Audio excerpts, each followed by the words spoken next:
Ryan here, coming at you from the homestead, and we're back into the kitchen today. I want to show you kind of what we're up to. We are taking some cling wrap, stretch tight, whatever you want to call it, and I get the fun job of taking our dehydrator trays. I put the little plastic part in the center, and we figured out how to do this best.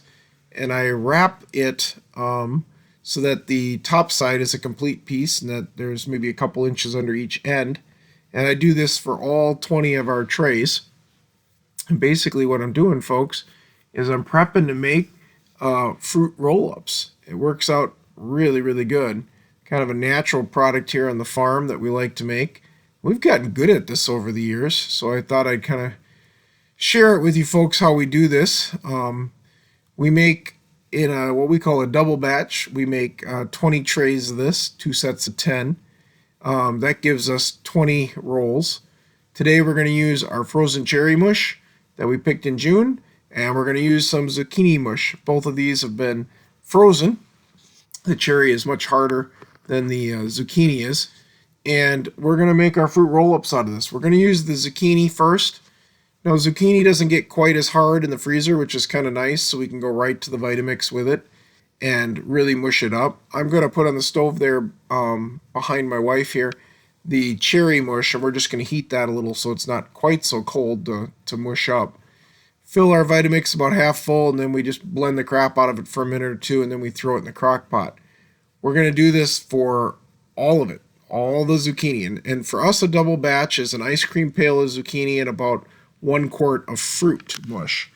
And we blend this all up, and then we're going to make our fruit roll-up out of it, and we're going to use the crock pot to kind of cook it down and make it thick, which saves on dehydrator time and helps prevent the roll-up from cracking.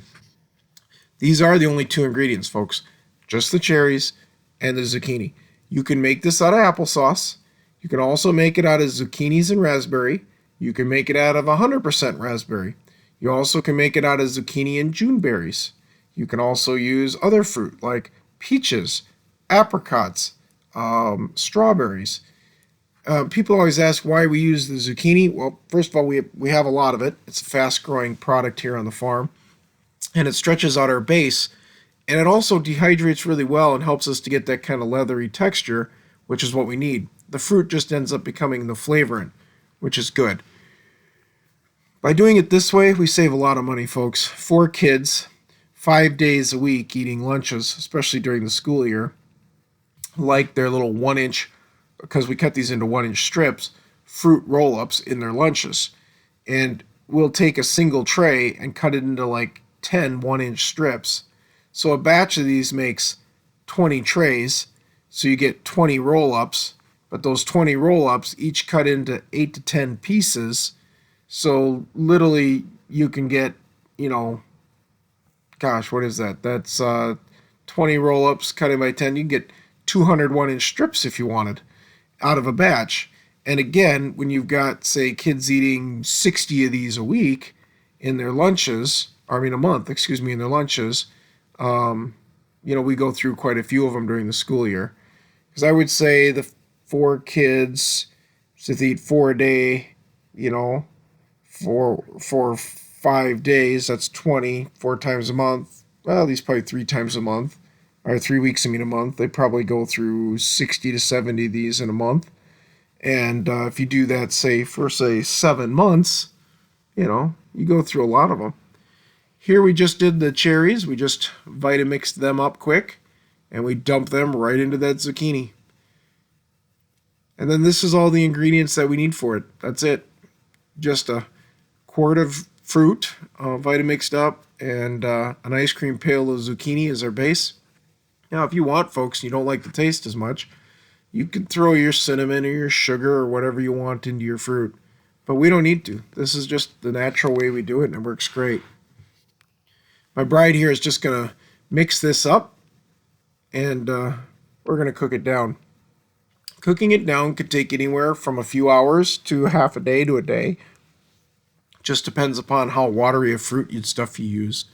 In our case, I'm going to cook this down for about 10 hours. I'm going to leave the lid cracked, and I'm going to try to drop it probably 1.5 inches, 2 inches. So here it is with the lid cracked. And then now coming back to it about 8 hours later, it's a really heavy, like applesauce consistency now, and it's cooked down. It's very pretty red. And then we're going to make this into a roll-up. So we're going to go out to the shop where the dehydrators are. We've got my trays that I made up earlier. And folks, we're going to put a tiny bit of oil on them so that we can peel this off easier. But this is the part that's really hard to explain. It just takes talent. My daughter Anna here has done this hundreds of times in the last few years. And you just get used to the thickness that you need to make it for your amount of time that you're dehydrating it. And if you get it too thin and you get your dehydrator too hot, it's going to be crispy and it's going to break when you try to roll it. If you get it too thick, you'll either be dehydrating it forever or you'll have mushy or wet sticky spots in the middle that you may not enjoy as much.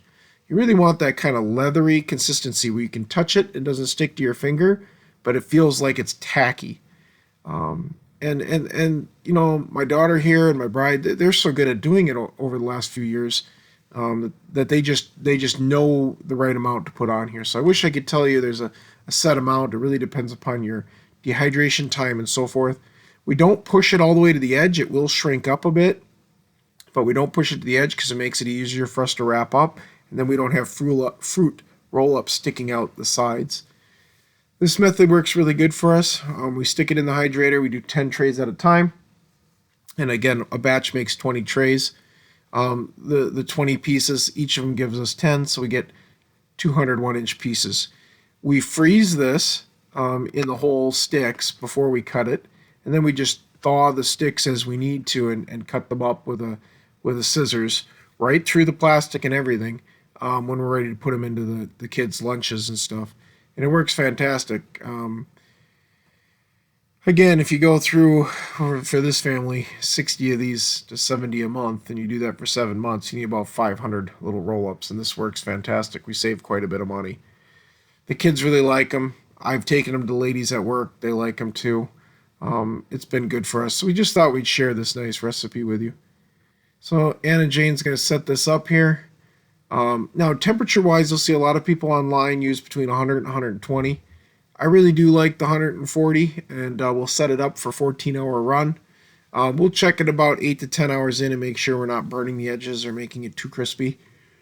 But we know the process pretty good, and this should be about right. After 14 hours, we're going to take them out. And this is where my plastic wrap really works well here. As my bride grabs these, she's going to show you how we do it. Go to the end where it's curled underneath. We pick it up, put it down on it, and then just start a little edge and start rolling it up. And you roll it all the way to the end, and then reach over the back side, get that last little bit, and roll it over the top. So no fruit roll-up is even exposed right now. It can go into the freezer or the fridge this way. If you want to cut these into 1-inch strips, Frisker's scissors works absolutely fantastic. She's pretty quick at doing this, so she'll go through this tray in just a matter of minutes, and she'll have all these done. We'll grab them, we'll throw them in a Ziploc, throw them in the freezer, and we'll go make another batch. And again, we're all set for the year to have fruit roll-ups that can be cut into 1-inch strips. It's absolutely fantastic, healthy way of doing it. Again, we tend to use the zucchini because we have so much of it, and it saves on our fruit that we have to pick and use. And it gives us more options for the fruit for jams and jellies and stuff on the farm. For us today, it's cherries. It's our sour cherries. But we'll also make a batch of this in apple. We'll make a batch of this in raspberry too. It's absolutely fantastic. As you can see, it's not too done where it wants to crack when she rolls it. And it's also not sticky enough that it'll stick to you. It's leathery, it's tacky.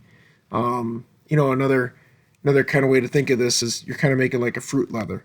But for the sake of argument, for us, it's a fruit roll-up, and we absolutely love it. We certainly appreciate you watching our channel, folks. We've got a whole section on our YouTube channel of different country cooking videos that we do. And we appreciate you also watching as you follow along with our fish, our goats, our beef, our chickens, and our horses, and everything else on the farm, including the tractors and all the equipment that we do. This is how we survive. Trying to make it as self-sustainable as we can. But again, this is one of the ways we save money, making great little roll-ups like this and saving a boot at the grocery store, but not having to buy basically sugary products for the kids. Try and give them something a little healthier for the lunchtime.